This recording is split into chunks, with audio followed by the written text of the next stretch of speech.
किसी शायर की दो महत्वपूर्ण पंक्तियां हैं कि नए किरदार आते जा रहे हैं मगर नाटक पुराना चल रहा है। अब नए किरदार के रूप में कौन आएगा, क्या नाटक चलेगा, ये बात इसलिए भी क्योंकि बिहार का पटना और पटना का बांकीपुर विधानसभा सीट अनाथ हो चुका है, क्योंकि नितिन नवीन राज्यसभा चले गए तब से ये सीट खाली है और यहाँ पे अब उपचुनाव होना है। चुनाव की तारीखों की बिगुल बज चुकी है।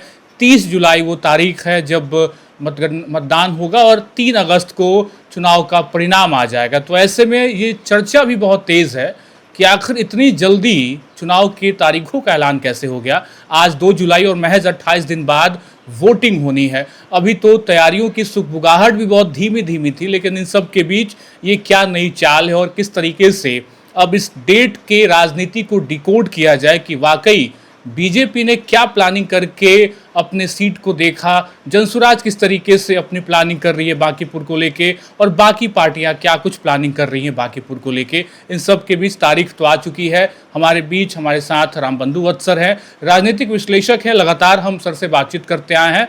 अब बांकीपुर का मुद्दा काफ़ी बड़ा होने जा रहा है क्योंकि तारीखों का ऐलान हो गया। अब चुनाव आयोग जिस तरीके से डेटों का तो ऐलान उन्होंने कर दिया, काफ़ी नज़दीक है डेट। तैयारी तो थोड़ी बहुत जनसुराज की हम देख भी रहे थे।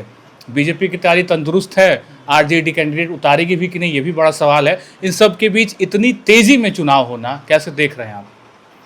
देखिए, आज ही बांकीपुर के उपचुनाव की घोषणा हुई है।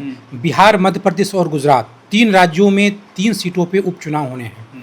उसमें सबसे जो गर्मजोशी से जिसकी चर्चा हो रही है वो बिहार की बांकीपुर सीट है, क्योंकि वो नितिन नवीन का अपना है। और जितनी तेज़ी से, मतलब अभी ये कोई ये नहीं समझ सकता था कि इतनी तेज़ी से इस सीट की घोषणा हो जाएगी। तो मुझे लगता है कि बीजेपी ने अपनी तैयारी पूरी कर ली है। दरअसल बीजेपी ने तीनों सीटों पे, बिहार में, गुजरात और मध्य प्रदेश में, तीनों सीटों पे अपने उम्मीदवारों का नाम तय हो चुका है अंदर खाने में। जी, बीजेपी के अंदर खाने में, या अंदर खाने का, या यूँ कहें कि अमित शाह के दिमाग में ये नाम तय हो चुका है। नाम तय हो गया तो घोषणा हो गया। बीजेपी तो हमेशा 24 घंटे और सालों भर इलेक्शन के मूड में रहती है, इसलिए उनके लिए तैयारी करना कुछ शेष है नहीं। अब रही दूसरे पार्टियों की बात, अगर आप बिहार की बात करें तो बिहार में एक महागठबंधन का कैंडिडेट है। महागठबंधन में भी ये देखने वाली बात है कि क्या यहाँ आरजेडी और कांग्रेस दोनों अलग अलग उम्मीदवार उतारेंगे, क्योंकि कई बार ऐसा हुआ भी है। या चुनाव में जी 11 सीट क्लैश कर गई थी जी, तो या एक साथ उतारेंगे, तो एक बात है। दूसरा जो सबसे अधिक नामों की चर्चा है वो प्रशांत किशोर की है कि जनसुराज से स्वयं प्रशांत किशोर उम्मीदवार हो सकते हैं। इस तरह का जो संदेश है वो जनसुराज की ओर से या प्रशांत किशोर की ओर से ही आया है जी। तो वो कैंडिडेट होंगे या नहीं, ये देखने वाली बात है। अब बीजेपी, जहाँ तक बीजेपी के नाम का सवाल है, तो बीजेपी में नाम को लेकर के किसी तरीके का कयास लगाना मुझे लगता है कि ये चुनौतीपूर्ण है, क्योंकि जो पार्टी अपने राष्ट्रीय अध्यक्ष जैसे पद या मुख्यमंत्री जैसे पद पे चौंकाने वाला नाम परोस देती है, वो एक विधायक, एक उपचुनाव में विधानसभा सीट के उम्मीदवार को नाम को लेकर के, तो मुझे लगता है कि हो सकता है लीग से हट कर के भी हो सकता है कोई कार्यकर्ता हो। हाँ, जातिगत समीकरण का लिहाज हो सकता है। यहाँ पे कायस्थ बहुल है, वैश्य बहुल ये इलाका है, तो हो सकता है इन्हीं 2 जातियों को लेकर के हो। या पिछले बार विधानसभा सीट में कुम्हरार में वैश्य समाज के उम्मीदवार को टिकट मिल गया और कायस्थ समाज को टिकट नहीं मिल पाया, इसको लेकर के नाराज़गी है। तो हो सकता है कि नितिन नवीन के सीट छोड़ने के बाद वो कायस्थ समाज की नाराज़गी को दोबारा वो खड़ा नहीं करना चाह रहे हो, इसलिए वो कायस्थ समाज को ही देंगे। तो नाम कोई भी हो सकता है। उन नाम को लेकर के मैं नामों पे चर्चा नहीं करूंगा, क्योंकि ये पार्टी बीजेपी है। हाँ, अब रही बात जनसुराज की, तो मुझे अभी तक ऐसा लग रहा है कि प्रशांत किशोर शायद स्वयं चुनाव न लड़ें, क्योंकि वो पार्टी के प्रमुख हैं। उनके चुनाव लड़ने पे कई तरह का एक राजनीतिक दबाव हो जाएगा जनसुराज पे, और वो चुनाव के प्रदर्शन के बाद भी होगा। उसमें जोखिम है, और इस जोखिम को प्रशांत किशोर भली बात ही समझते होंगे। वो कोई कच्चे खिलाड़ी नहीं हैं, और उनकी जगह अगर कोई भी उम्मीदवार आएगा, अगर वो, आप कल्पना कीजिए वो जीत जाए, या कल्पना कीजिए कि उनका बेहतर प्रदर्शन हो, तो उसका श्रेय प्रशांत किशोर को ही जाएगा। ऐसा नहीं कि उसका श्रेय उम्मीदवार को जाएगा। तो मुझे लगता है कि जहाँ तक मेरी समझ है, प्रशांत किशोर अंत आते आते स्वयं उम्मीदवार नहीं होंगे, लेकिन ये प्रशांत किशोर की मर्जी है। अगर वे स्वयं मैदान में आ जाएंगे तो जो मुकाबला है वो दिलचस्प होगा। दिलचस्प वोट में, मतदान में भी हो सकता है, लेकिन उससे ज़्यादा बयान में होगा, क्योंकि प्रशांत किशोर जिस तरीके से धारदार तरीके से हमला करते हैं, जो उनका तर्कसंगत बयान होता है, वो लोगों के दिलो दिमाग में जाता है। तो वो बीजेपी के समर्थकों के घरों में भी प्रशांत किशोर को लेकर के चर्चा होगी, जिससे नितिन नवीन जैसे वरिष्ठ नेता भी बेचैन हो जाएंगे।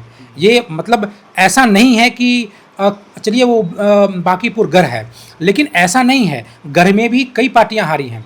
आप आरजेडी की बात कर लें, स्वयं बीजेपी की भी बात कर लें, तो गढ़ में भी पार्टियां हारी हैं। जिसका गढ़ है वहीं से उनका पांव उखड़ा है। तो ऐसा नहीं है कि सब कुछ बीजेपी को बांकीपुर में थाली में सजा करके आ जाएगा। उनकी बेचैनी बढ़ सकती है। नितिन नवीन को खुद उतरना पड़ सकता है। बतौर राष्ट्रीय अध्यक्ष उनको आना पड़ेगा, बांकीपुर की सड़कों पे आना पड़ेगा। और एक देखिए, एक फैक्ट तो है कि नितिन नवीन के राष्ट्रीय अध्यक्ष बनने के बाद कायस्थ समाज में चाहे जो भी उत्साह हो, ऐसा नहीं है कि बिहार में कोई बहुत ज़्यादा उत्साह हो बीजेपी के प्रति।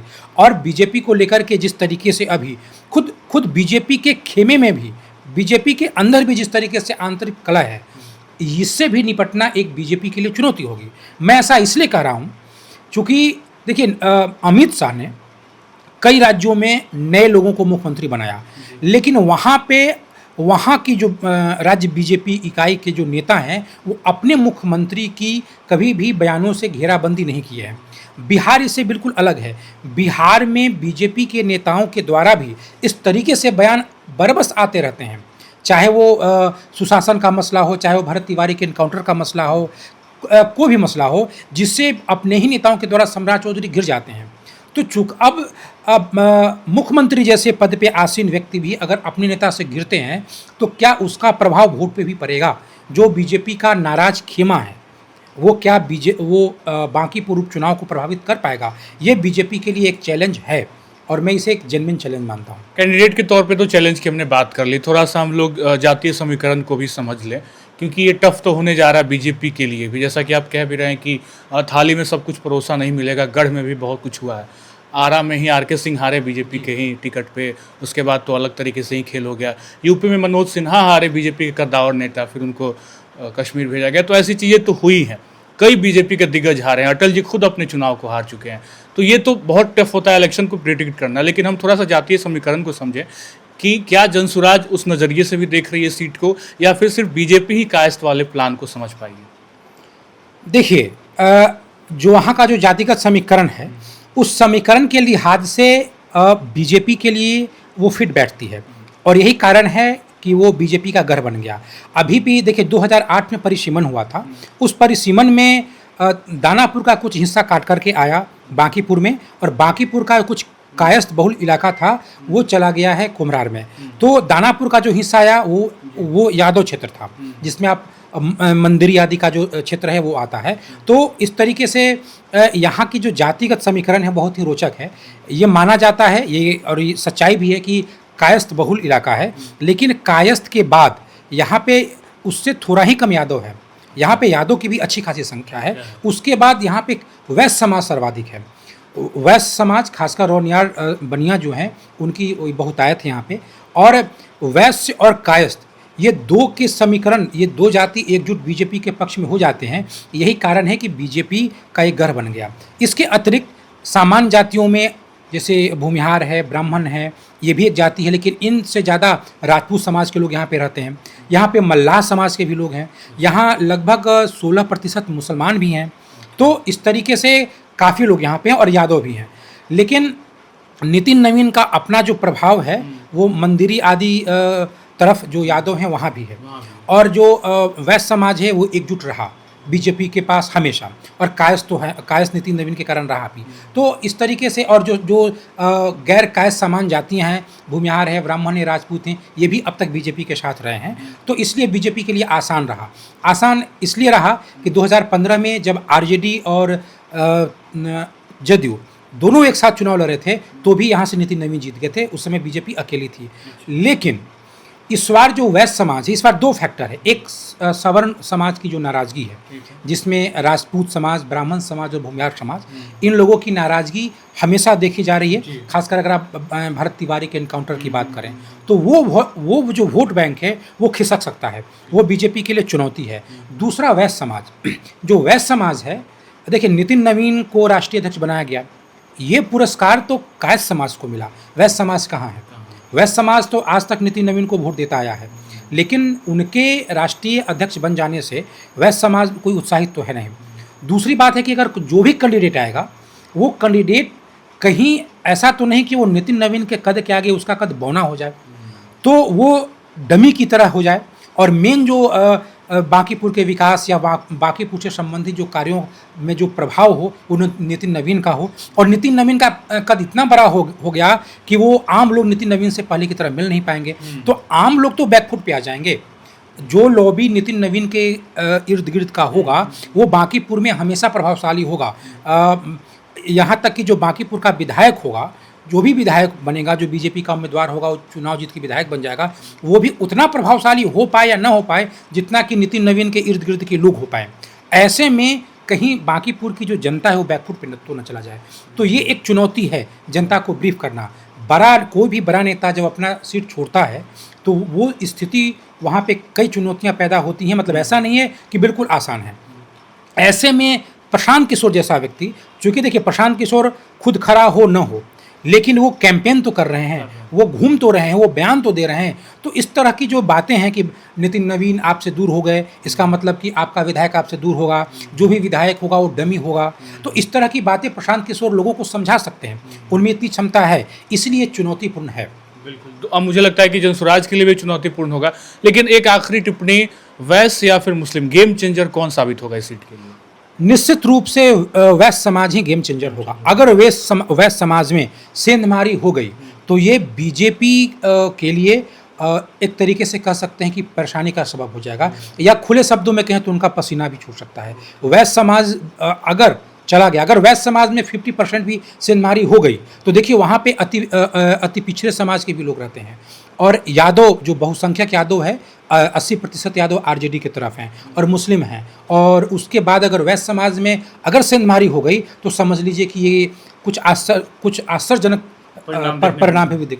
बिल्कुल, तो ये एक बड़ी डिकोड करने वाली बात है कि जातीय समीकरण को समझते हुए क्या बीजेपी अपने उम्मीदवार को पहले से प्लान कर चुके हैं, या फिर प्रशांत किशोर सिर्फ एक सेलिब्रिटी फेस के तौर पे खुद को देख रहे हैं, या पूरी पार्टी, या फिर वो उस चीज़ को भी डिकोड कर पा रहे हैं कि जातीय समीकरण क्या खेल इस सीट पे कर सकती है। ये अभी मुझे लगता है काफ़ी कम समय है, और तैयारी को लेकर हर पार्टियों के बीच बड़ा सवाल है कि आखिर किस तरीके से बीजेपी और जनसुराज इस पूरे चुनाव को देखती है। आरजेडी का एक क्या मतलब गेम प्लान होगा वो अभी भी तय नहीं है।